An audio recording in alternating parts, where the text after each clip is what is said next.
¿Se oye? Perfectamente. Buenas noches, señores y señores, amigos, amigas.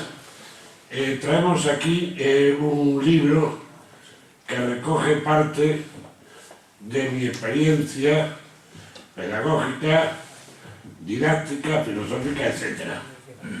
Estoy con dos magníficos compañeros,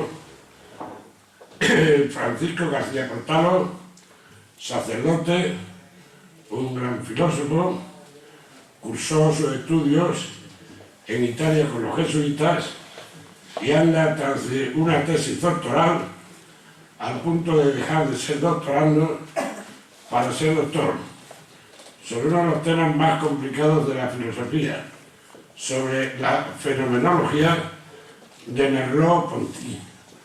En sus manos cayó este libro, tuvo tan buena acogida que no lo convertí en mi censor. Que dije, Paco, recuerda, anótame los fallos. Y bueno, la verdad es que el hombre no anotó ningún fallo. Y yo tengo que decir con una frase latina, no está por aquí mi amigo Julián, mi santo. Sume superbiam quaesitam mentis. Asume con orgullo tus méritos, o los méritos que tiene ahora así. Pues bien, este hombre me ha acompañado a la televisión, a las emisoras de radio, a presentar el libro. Pues digamos bien del libro es como se lo vende mi hijo. Es un elogio merecido o inmerecido, tengo que hacerlo. Pero él no tendría por qué, pero lo ha hecho. Y no me voy a extender mucho, porque de tiempo, no sé qué tiempo tenemos, hasta que no eche. Y aquí nuestro otro gran amigo, profesor de física, al punto de matemáticas, pero de físico. Y me ha dicho mi yerno que anda con una tesis acerca de la metafísica cuántica.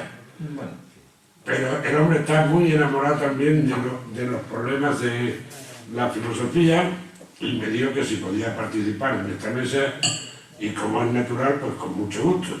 Si sumamos visiones, globalizamos la visión lo convertimos en verso ninguno, la versión de muchos es ninguno.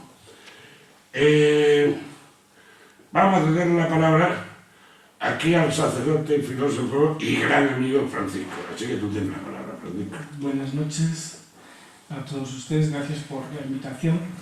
Has dicho que no te he hecho ninguna corrección al libro, pero te voy a hacer una corrección en la presentación. Es que mi tesis no versa sobre Merleau-Ponty, sino sobre Michel Henry.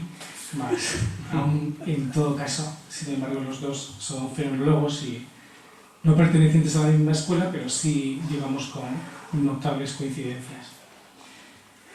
Como bien ha dicho Rafael, mi misión aquí es presentar el libro.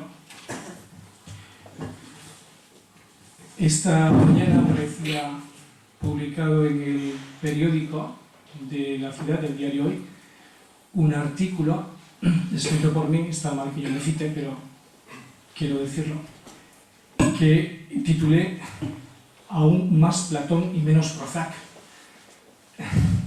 Como ustedes comprenderán, saben que Más Platón y menos Prozac fue una obra escrita por Lumarinov, que el autor de esta obra insiste en la necesidad de aprovechar más los recursos de la reflexión filosófica que los enfoques pseudomédicos para hacer frente a las patologías propias del mundo postindustrial. La publicación de esta obra supuso, en el ámbito, digamos, de la reflexión filosófica, sobre todo divulgativa, de difusión, pues un momento importante y precisamente porque la obra de Rafael versaba sobre Platón, me pareció adecuado añadirle ya al título de Lou Marinoff simplemente aún, la palabra aún, para evidentemente no aparecer como un plagio, sino más bien como una performance, ¿no? Aún más Platón y menos Prozac. Por lo tanto, lo que hoy presentamos aquí, esta obra de Rafael García Santos, que desde mi punto de vista es una magnífica paráfrasis del diálogo platónico La República, titulada De la aristocracia militar a la tiranía en la República, en definitiva, para mí es aún más Platón y menos Prozac. En ese sentido, entiendo que esta obra pues, nos invita a, digamos, valorar la importancia de la difusión de la filosofía en este mundo postindustrial, donde muchas veces las dificultades a las que tenemos que hacer frente en la vida se resuelven sencillamente con un poquito de reflexión y con menos Prozac.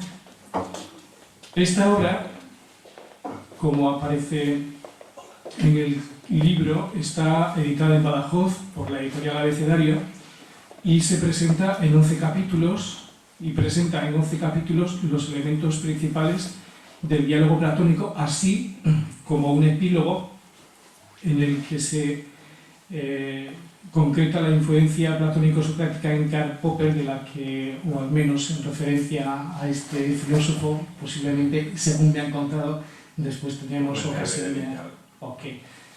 ocasión también de escuchar algún comentario. De todos es conocido que la actualidad de un autor, de una obra, de un género literario, etc., viene dada en muchos casos por razones ajenas a su valor cultural propiamente dicho. Intereses políticos, de mercado, estéticos, etc., elevan a las cotas más altas de actualidad obras de dudosa valía cultural. Es evidente que utilizo aquí el término cultural en un sentido mucho más restringido de lo que en la actualidad se utiliza. Por ejemplo, cuando pretenden hacer pasar por culturales muchas iniciativas provenientes de ministerios, consejerías, concejalías o asociaciones conocidas como ministerios, consejerías, concejalías o asociaciones de cultura. Sin ánimo de contrariar a nadie, me van a permitir que traiga a colación como ejemplo de lo anteriormente dicho el fenómeno que supuso la novela titulada El Código Da Vinci. Tal llegó a ser el impacto que la obra causó, que trajo consigo no solo la aparición de otras obras que iban en la misma dirección, si bien con un éxito incomparablemente inferior al libro de Dan Brown, sino que además el libro fue convertido en guión para una película de cine. No es este el momento de analizar las causas de sobra por todos conocidas por las cuales llegan a suceder estas cosas. Sin embargo, no dejaré de reconocer la fuerza que el marketing, a través de los medios de comunicación de masas, puede llegar a imponer, haciendo aparecer con un alto valor cultural, históricamente hablando, lo que no era más que una novela, como por otra parte muy bien recordaba su autor en la introducción del libro.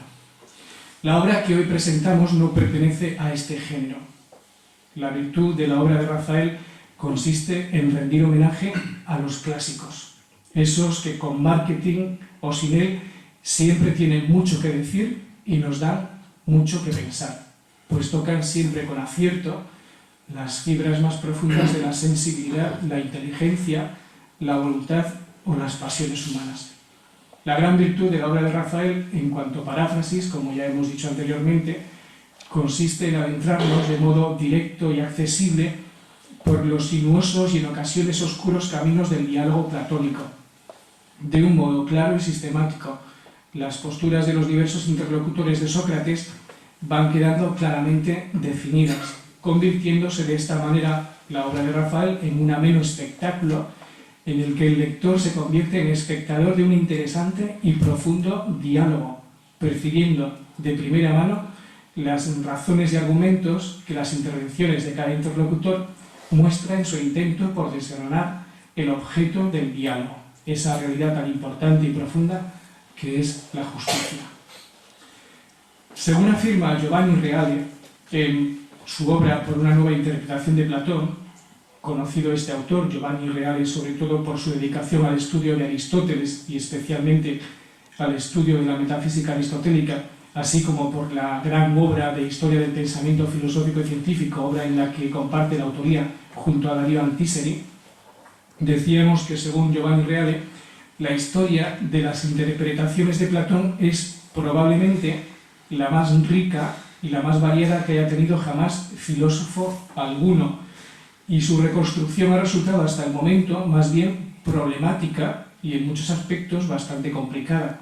De Platón poseemos todas las obras y al mismo tiempo una tradición doxográfica indirecta que transmite doctrinas no contenidas en las obras y no de carácter marginal o paralelo, sino incluso de carácter esencial en torno a problemas decisivos.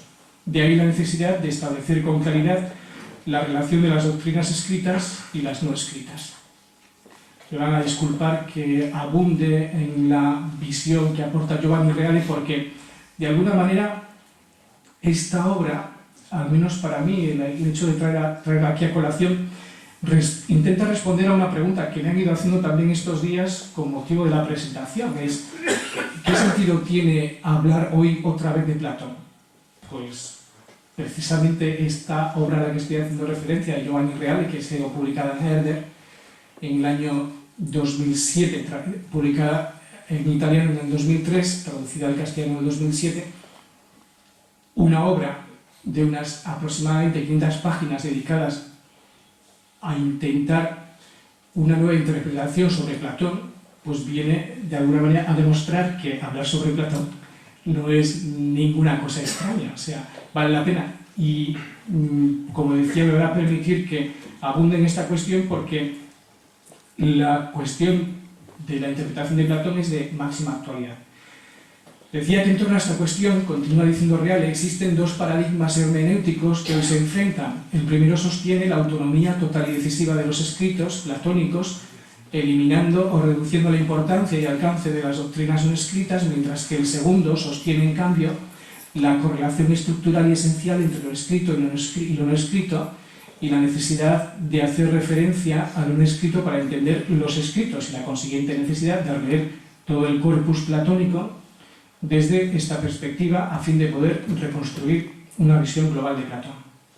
Este último paradigma, que sería, digamos, por el que opta Giovanni Reale, no surgió hasta la segunda mitad del siglo XX, es decir, de máxima actualidad. De máxima actualidad en el sentido de que hablamos de la filosofía, que es una disciplina que lleva mucho tiempo, digamos, vigente. Es decir, hablar de la filosofía hace 50 años es hablar de la pura actualidad. Filósofos que en los años 50, digamos, crearon, digamos, su pensamiento, son para nosotros hoy total actualidad de la que todavía seguimos viviendo. Por ejemplo, mi autor, Michel Henry, que participó en la resistencia francesa y, digamos, contra el nazismo, pues él que vivió precisamente en esos años, nació en el año 10 y terminó sus días aproximadamente a principios del año 2001, 2002, pues él ha vivido en toda esa época y ha sido los años 50, los años 60, cuando su obra, que hoy que comenzamos a reflexionar, pues fue cuando apareció. Es decir, la filosofía, digamos, tiene también un ritmo vital que no es el de la actualidad, por ejemplo, de los programas televisivos, que tienen otro concepto del tiempo, de la historia, también de la vida, por supuesto. Como decía, este último paradigma por el que opta Giovanni Reale no surgió hasta la segunda mitad del siglo XX, entre finales de los años 50 y comienzos de los 60, y por tanto tiene una vida relativamente corta, según recuerda el mismo autor, citando a pie de página a Kramer, uno de los grandes conocedores y comentadores también de Platón. El primer paradigma, en cambio, fue propugnado a comienzos del siglo XIX por obras sobre todo de Schleiermacher, mientras que el paradigma de Schleiermacher es más literalista. El nuevo se muestra en una línea más hermenéutica, más interpretativa. Abundando en la afirmación anterior, según la cual la historia de las interpretaciones de Platón es probablemente la más rica y la más variada que haya tenido jamás filósofo alguno, nos referimos a algunas de las interpretaciones que de la misma se dieron antes del siglo XIX. Por citar algunas de estas, las épocas en las que nacieron sus principales representantes, nos ceñiremos brevemente a las que significativamente cita el autor italiano. Son tres.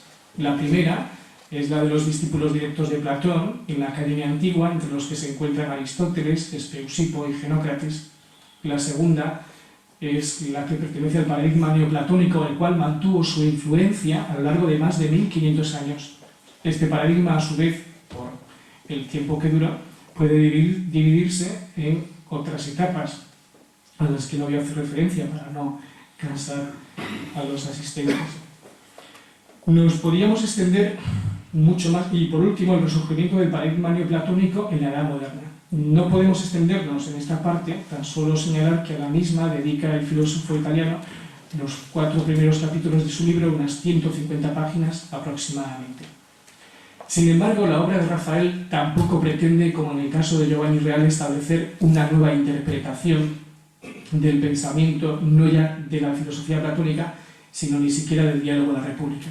Así y todo, hay que reconocerle la originalidad de haber escrito con una intencionalidad que en cuanto tal no deja de ser un intento de interpretación. Me refiero a las citas con las que se abre la publicación, citas en las que se ofrece ya de antemano una clave de lectura de la obra misma. Asimismo sucede con las citas que llevan como encabezado "La meta está en el origen", en las que resuena con fuerza los ecos de la lectura y adaptación que los padres de la Iglesia hicieron del platonismo al cristianismo, muy especialmente Agustín de Hipona o Clemente de Alejandría, entre otros, como aparece citado en la página 13. Desde mi modesta opinión, la oportunidad de esta obra es de gran utilidad en un doble sentido. Académicamente, en la medida que el diálogo platónico forma parte del elenco de autores que componen el temario de selectividad. Vitalmente pone a nuestro alcance la posibilidad de reflexionar sobre la obra que Platón dedicó a la justicia, cuestión siempre actual por la importancia que ésta tiene para la vida de las personas que por naturaleza somos sociales, como diría después Aristóteles. Es este segundo sentido en el que centraré mi reflexión. Platón, discípulo de Sócrates, vivió en Atenas entre los siglos V y IV a.C.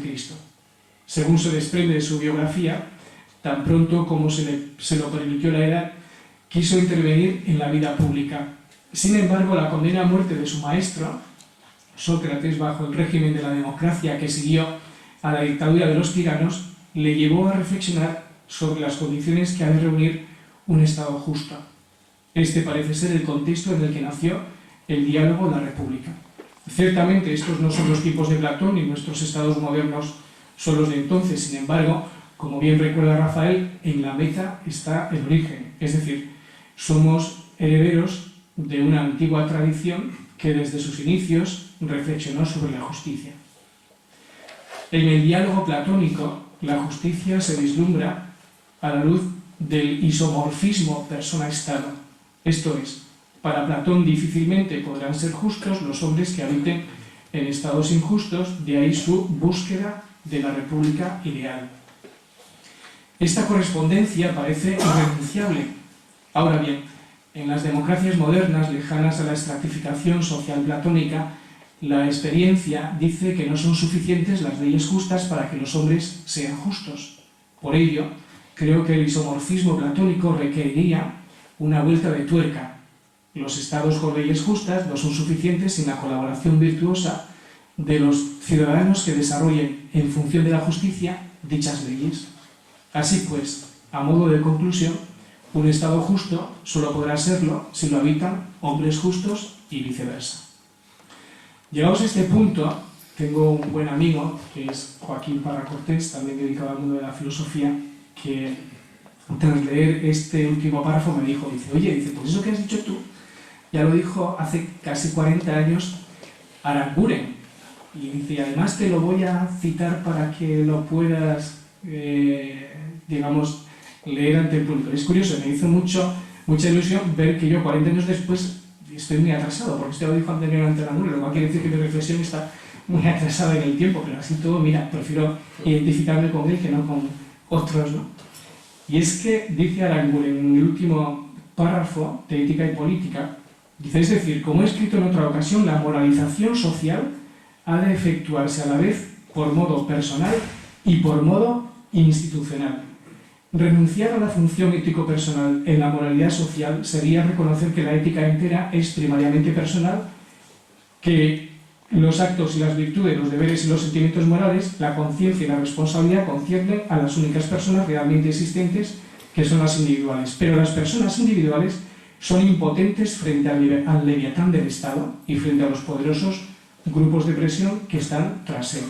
Y por eso la moralidad ha de inscribirse institucionalizándola hasta donde se pueda en la estructura misma del aparato político-social. Todo esto sin olvidar nunca el problematismo intrínseco a esta moralización y el hecho de que la tarea moral, lo mismo la personal que la colectiva, es en realidad una tarea infinita e inacabable. En ese sentido, digo que el isomorfismo del que yo hablaba ya estaba pensado, repensado y mucho mejor expresado de lo que yo lo había hecho. Por último, en relación a esto que hemos comentado, el libro de Rafael apunta a un futuro esperanzado, como se desprende de la dedicatoria que él dirige a sus vástagos. Dice literalmente, con el deseo de que los vástagos, sus nietos, se asomen fruitivamente desde este balcón al mundo griego y contemplen con deleite la verdad, el bien y la belleza en el pensamiento clásico.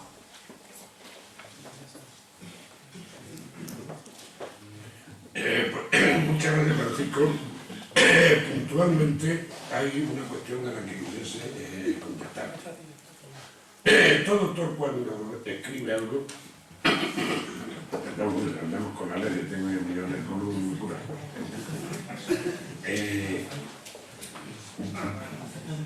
Toma tu columna, que se va el santo al cielo. Se guarda 3 veces más de lo que pone y sugiere más de lo que dice.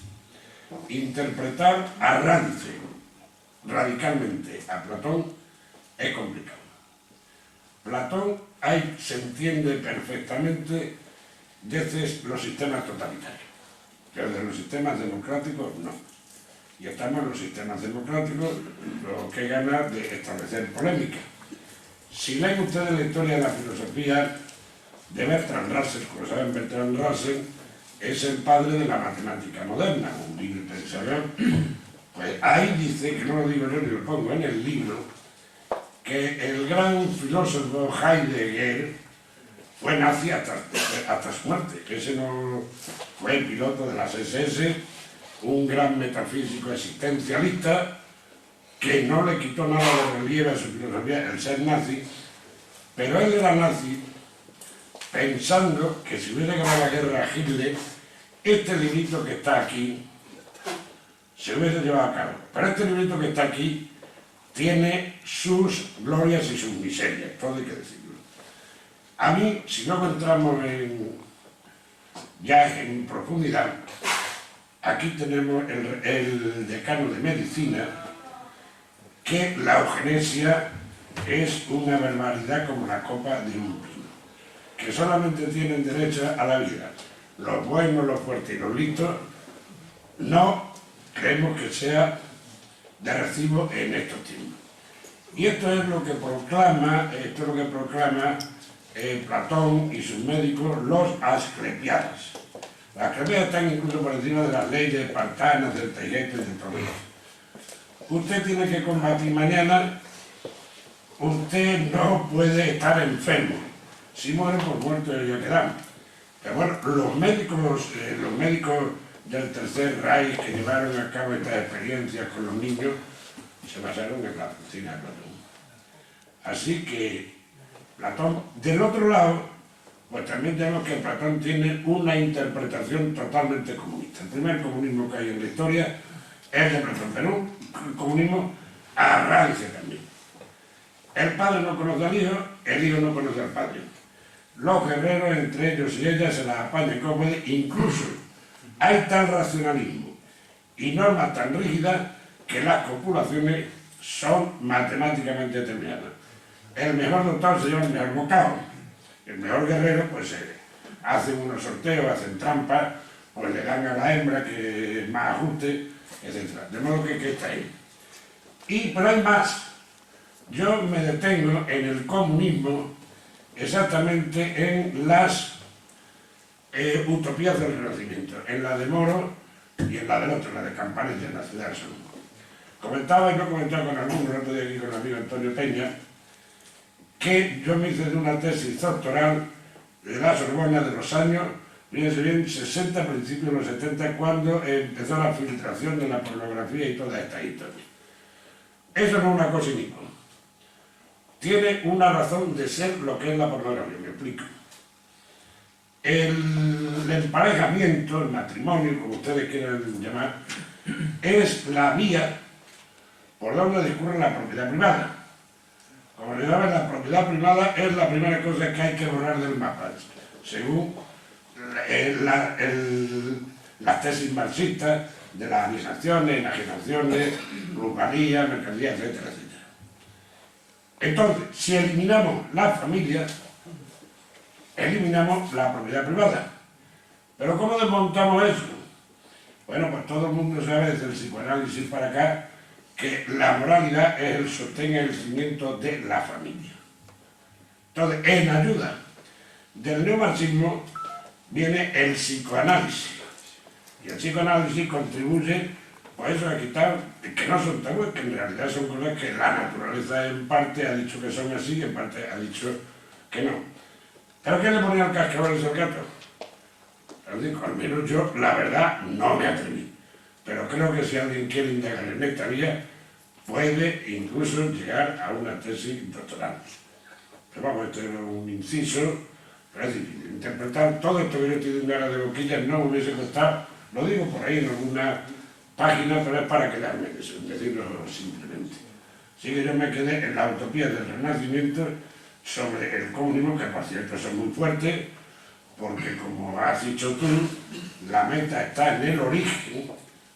Tengo tomado esto de un filósofo judío, Walter Benjamin, que trata incluso de conciliar las utopías del judaísmo con el marxismo. Pero a la vez no era religioso, era totalmente ateo, por lo tanto difícil. Pero el hombre decía que así como Atenas miraba hacia el futuro, Jerusalén miraba hacia el pasado. Y no olvidemos que nosotros cabalgamos de Atenas a Jerusalén y de Jerusalén a Atenas. Realmente le queda a este hombre, está yo el uso de la palabra. Joaquín, habla tú y después continúa. Muchas gracias por invitarme a la presentación y por permitirme leer estas palabras. En el transcurso de nuestra primera conversación, no tardó Rafael en hacer notar su condición de jubilado. Pensé yo que a un hombre así bien podía aplicársele aquella feliz expresión de jubilado de júbilo, alguien que, habiendo cumplido con sus deberes para con la sociedad, dispone de tiempo para sí mismo, para sus intereses y efectos, manteniendo una constante inquietud intelectual. Si damos por cierto que las cualidades del autor se despliegan en su obra, en Rafael habremos de destacar la profundidad en el análisis, el rigor de los razonamientos y una concepción dialógica de la filosofía que no solo abunda en las conexiones entre autores diversos, sino que persigue un intercambio fluido con las ciencias, con la religión e incluso con la política. La filosofía en diálogo permanente consigo misma y con el resto de disciplinas a las que ilumina y de las que continuamente se nutre. Y todo ello desde una perspectiva didáctica. La visión pedagógica está presente en cada párrafo, como no podía ser menos en un docente de tan dilatada carrera. El libro es denso, rico en conexiones y ejemplos. Desmenuza el texto de Platón hasta llegar a los elementos primeros de su filosofía, enriqueciéndolos con el análisis, de modo tal que al cabo de todo el proceso, el República se nos muestra con nuevos e insólitos matices. Las cuestiones planteadas son apasionantes y algunas de ellas resultan particularmente sugestivas para un profesor de ciencias, como la primacía que Platón otorga a las matemáticas en la formación de los guardianes. A este respecto es muy ilustrativa la digresión que hace Rafael acerca del método matemático en la filosofía platónica, donde quedan esclarecidas las implicaciones de lo cuantitativo en la certidumbre del conocimiento. Pero si hubiera de elegir un capítulo que por sus especiales características resumiera el propósito fundamental de República, este sería el dedicado a la influencia socrático-platónica en Popper. En él se retoma la búsqueda de una forma de recto gobierno para la sociedad, pero ya no desde el utopismo platónico, sino desde los presupuestos de un pragmatismo de corte liberal. Es Sócrates el que deja sentir su influencia, o en palabras del propio Rafael, es el Platón de la Apología el que triunfa frente al Platón de República. La docta ignorancia socrática, plena de escepticismo y humildad, es la guía para la consecución del buen gobierno. La idea es sencilla. Frente a la república aristocrática, la democracia representativa. Frente al gobierno de los sabios filósofos, el imperio de la ley. La idea de que gobiernen los mejores, los más sabios, se nos antoja en principio de justicia. ¿Quién no desearía ser gobernado por el mejor de los hombres? ¿Quién se opondría sin cometer injusticia que el ejercicio del poder recayera sobre el más sabio? Nadie, ciertamente. Las dificultades aparecen cuando es preciso discriminar al hombre sabio del que no lo es. Si el error es inevitable y nuestro conocimiento objetivo de las realidades de un volumen tal que escapa a las posibilidades intelectuales de cualquier persona individual, ¿dónde queda la figura del sabio, de esa auténtica autoridad entre los hombres? Como Rafael nos indica muy acertadamente, hemos errado en el planteamiento del problema. La cuestión no es quién debe detentar el poder, sino cuánto poder se ha de otorgar al gobierno. Creemos un sistema de equilibrios y contrapesos, checks and balances, como les gusta decir a los anglosajones, que nos proteja de las injusticias y que no obstaculice el desarrollo de la justicia, minimizar los males y optimizar los bienes. Tal ha de ser el objetivo de la acción política. Quisiera terminar con un hermoso elogio de Epicuro dedicado a la especulación filosófica, en tanto que actividad que debe acompañarnos a lo largo de toda la vida. Considero que estas palabras pueden ser un buen reflejo del espíritu que alentó el nacimiento de este libro. De modo que debe interesarse por la verdad tanto el joven como el viejo, aquel para al mismo tiempo que se hace viejo, rejuvenecerse en dicha por la satisfacción de su comportamiento pasado, y éste, para al mismo tiempo que es viejo, ser joven por su impavidez ante el futuro.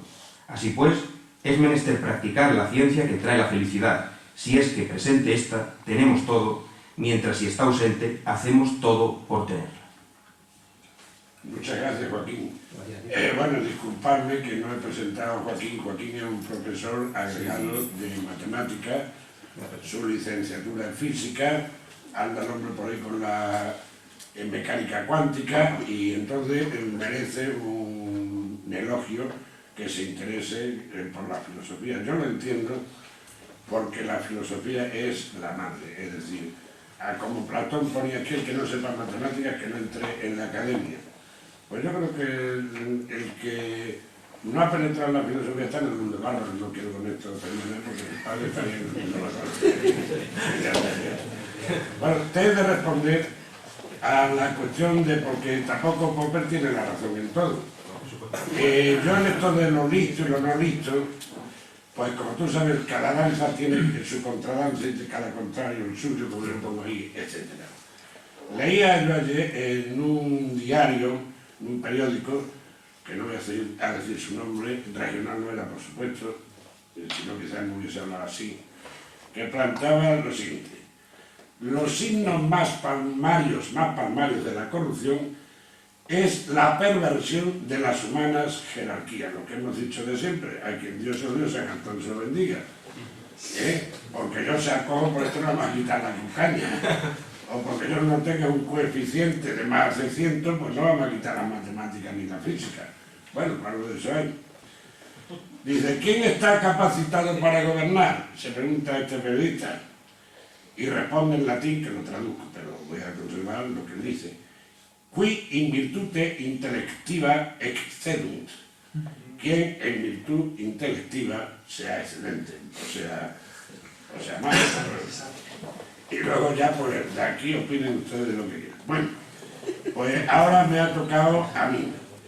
Y yo voy a hacer lo contrario. Me voy a ir, dice Ortega y Gasset, que la filosofía para él es como la toma de Jericó por los hebreos, como lo que en términos militares llamaríamos bolsa.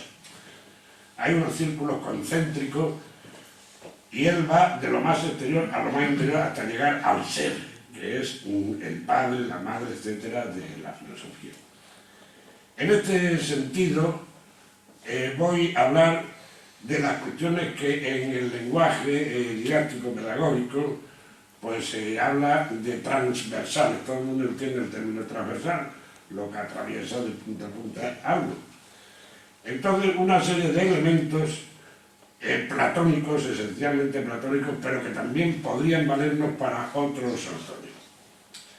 Así que, con motivo de esta presentación, convendría que nos llevásemos aquí más o menos estas ideas. Que cuando se habla del pensamiento genuino, del genuino ateniense Platón, habría que decir que los griegos no son nuestros clásicos, sino que nosotros somos los griegos. Alguno me lo habrá oído más de una vez. Pues el pasado filosófico griego no se ha perdido como otros pasados, sino que está tan presente en el presente como el propio presente, si no como realidad actual, sí como realidad actuante posibilitando el presente. Me van ustedes a permitir, con un ejemplo, a ver si podemos aclarar esto. Yo no vivo en la misma época que Voltaire. ¿Por qué no vivo en la misma época que Voltaire? Porque tengo unas posibilidades que Voltaire no tenía. Yo puedo viajar en avión. Voltaire, aunque hubiese querido, no podía volar en avión. Por una razón bien sencilla, porque no había aviones. Voltaire viajaba en carroza. Yo puedo también viajar en carroza, pero repito, él no puede viajar en lo que yo viajo en avión. Tenemos que tener en cuenta, yo tampoco no me gustan los aviones. Aquí un buen amigo, un gran coronel de aviación, pero yo le temo a los aviones. Pero es porque quiera, no es porque no pueda.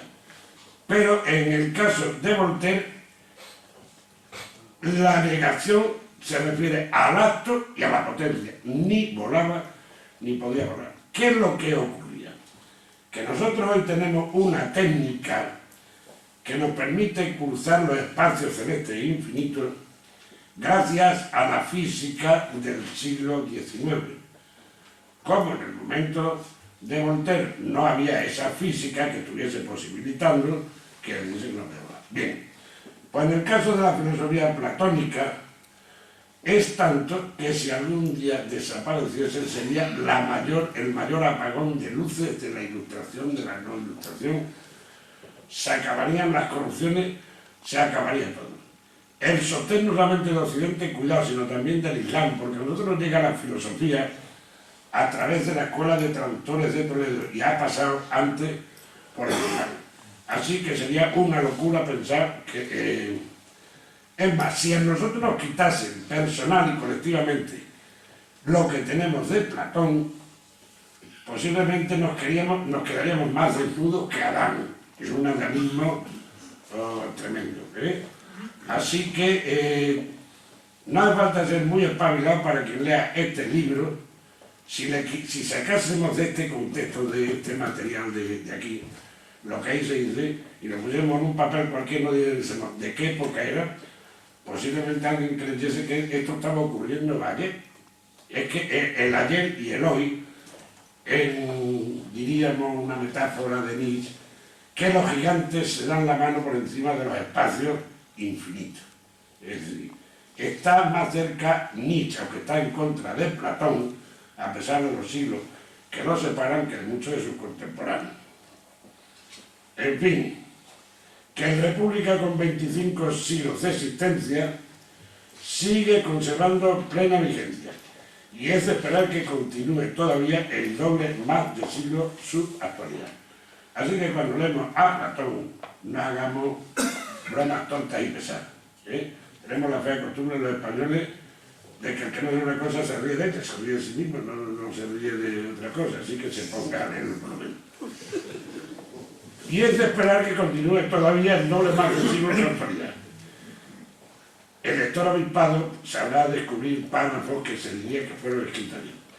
Pero antes de continuar, nos vamos a preguntar con Rodríguez Alado, el gran helenista español, lo siguiente: ¿por qué no reposar alguna vez los ojos en los grandes temas y descansarlos de tanta acuciante actualidad, a veces artificial y desazonante?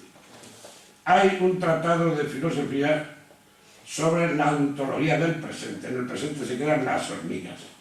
El hombre es capaz de mirar para atrás y para adelante, pero la hormiga no. La filosofía griega, como la poesía helénica, es un gran tema que ha dejado su huella en toda la cultura posterior. En este mundo nuestro en que nos domina el presente y un imaginario futuro, puro progreso para algunos. Lo de progreso con dos palabritas lo voy a explicar. El Platón dice que es un engaño puro. El ejemplo que pone, dice: ven ustedes que las mulas llevan un mosquero para sacudirse la mosca. Pues si el mosquero ese pusiese con forraje o zanahoria, algo de lo que le gusta, ya el burro no andaría, trotaría para alcanzar ese progreso, pero ocurre que nunca lo alcanza. Entonces a nosotros de vez en cuando vienen con el tema, y además te llama progresista, pues cae en la imbecilidad casi y en la subnormalidad. Lástima. Sin embargo, Rodríguez Adrado nos dice lo siguiente: echar un vistazo a los griegos, recuperar lo perdido, no estaría mal. Bien, pasemos a otro punto. Somos enanos encaramados en hombros de gigantes, por más que presumamos. Es ya un tópico decir que toda filosofía postplatónica es una nota a pie de página del pensamiento de ese monstruo que fue Platón. Expresado de otra manera y parafraseando al evangelista que me corrían los dos sacerdotes, de Platón habría que decir aquello de cielo y tierra pasarán, más mis palabras no pasarán. Lo demuestra la vigencia que a lo largo de la historia han tenido. Por eso decíamos que somos enanos, que no hemos descubierto nada, casi todo lo descubrimos, incluso en ciencia, tú me corriges, hasta el siglo XIX, pues la ciencia de Aristóteles y de Platón. Y una cosa es la ciencia y otra cosa son las aplicaciones de la ciencia. Aquí están los médicos que también me pueden decir que es la medicina, sino apretar las aplicaciones que podemos traer de otros campos. Bien, pasemos a otro punto. El enfrentamiento con los sofistas requiere que se recuerde aquí la práctica socrática del diálogo de la que es heredero Platón. Vamos a separar y a no confundir, porque hay que también tratar de confundir a Sócrates con los sofistas, no estaría bien. Al sofista nada le importa, solo le importan sus opiniones, y no porque sean importantes, sino porque importen a los demás. Sabemos que de vez en cuando nuestros oídos perciben esto que yo estoy diciendo. Bien, sin embargo, Sócrates, su postura es antitética. Para Sócrates, lo primero es que el hombre sea buen hombre.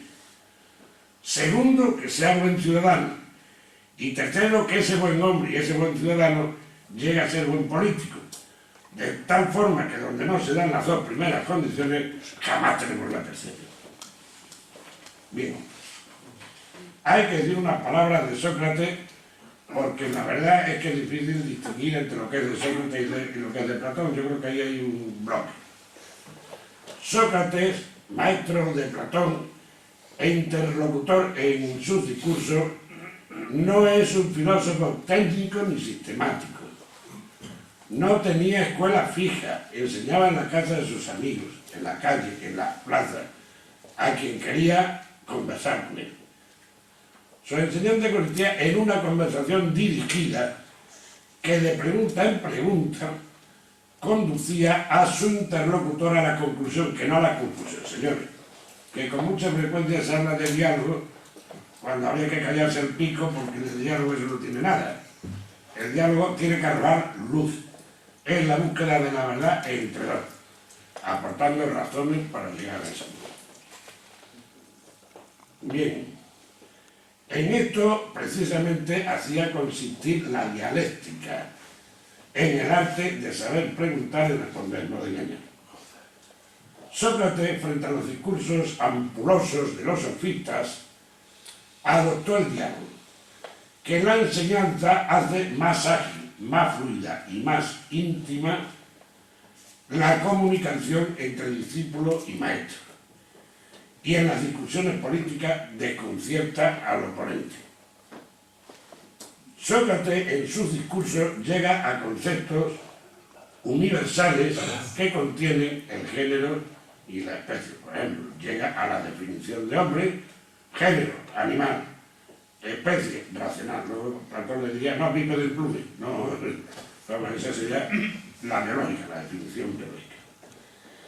El procedimiento socrático para llegar al concepto universal es la mayéutica, en la que, sirviéndose de preguntas hábilmente graduadas, va llevando poco a poco a sus interlocutores hasta el conocimiento de la verdad que trata de hacerle aprender, como si el concepto brotara de su conciencia. Y hay que decir que sí. Después dirá San Agustín, perdone que cite en latín, después lo traduzco: noli fora ire, no quieras ir fuera de ti, in interiore homine habitat veritas, en el interior del hombre habita la verdad. Así que quédate quietecito y analízate a ti. Ahí te puede ayudar a sacarte esos conceptos.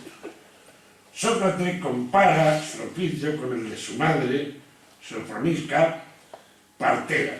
Y así como ésta ayudaba a las parturientas en los alumbramientos, él ayuda a los interrogados para que salgan los conceptos de la matriz del alma. De ahí la importancia de conocerse a sí mismo. Si dentro de mí está la verdad, cuando yo no me conozco la verdad. Posteriormente, la filosofía de corte idealista de Kant, Hegel, no es ni más ni menos que el despliegue de los contenidos que están en la razón. El empirismo te dirá que es lo contrario, hay para gusto de todo. Y ahora entramos con la ironía, complemento de la mayéutica. Sócrates era maestro genial. Pero cuidado, la finalidad de estar tratándose de amigos era propedéutica, liberar de errores y prejuicios el entendimiento. Aquí tengo un sacerdote y otro, y no lo hemos...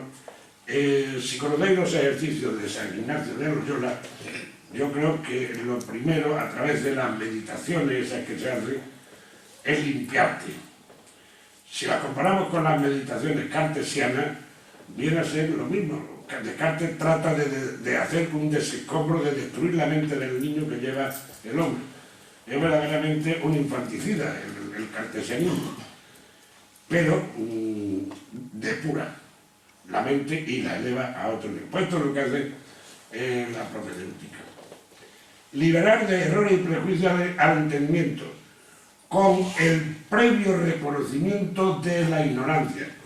Quien no se cree ignorante, que no vaya a una escuela, no tiene que aprender, ya lo sabe. Un saber acerca del no saber, es el yo sé que no sé nada, y ni siquiera eso, ni una pizquita siquiera. Docta ignorancia será esta, frente al que no sabe, pero creo que sabe. Este es el más ignorante de todo. El que no sabe, pero cree que sabe, ni siquiera sabe que no sabe. Y de esto hablamos mucho. Bien, pero cree que sabe. Frente al oponente, la ironía, en el combate dialéctico, quiero subrayar la palabra combate dialéctico, porque este señor que está aquí sentado en el frente me hizo que yo la sacase. Y voy a decir por qué. Si ustedes, cuando leen los diálogos de Platón, sobre todo este en el República, ya pasó ustedes por el servicio militar y conocen las fases del combate ofensivo, se dan en el diálogo de Sócrates. Sin embargo, nosotros hablamos de polémica, pues tuvo una polémica tremenda, y a veces no sabemos. Bueno, polémica viene de polemos, que significa guerra, fuego, sangre, polemos sagrado, decía Heráclito. Pero este señor buen amigo, señor Ruiz Cillero, coronel de aviación, me regaló un libro, y al verlo, el libro, me encuentro, bueno, no lo tengo por aquí, viene en la página 161. Ah, bueno, ya lo tengo aquí. El libro, la referencia, por si alguien quiere comprobarlo, voy a decir aquí: Universidad de San Pablo, CEU, Hermandad de Veteranos de la Fuerza Armada y la Guardia Civil. Primera jornada sobre cultura de defensa nacional. Madrid, noviembre de 2004. En la página 161 aparece el currículum vitae del general de brigada Miguel Alonso Vázquez. Y en sus cargos, en el apartado 4, pone profesor de estrategia y polemología. Lo tengo subrayado porque la palabra polemología no aparece en ningún diccionario etimológico. Yo utilizo el de Coromina, que es el que hay, no viene en el de la Real Academia, y entonces, pues bueno, usted es un honor adelantarse en las letras, pues a las letras, que nos llaman a los filósofos, no viene en ningún sitio. Bueno, pues disculpen por la digresión esta y continuamos. Elegir una cuestión iba a llevarlo a su adversario a través de locuciones inocuas e interrogantes aparentemente inicuos hacia un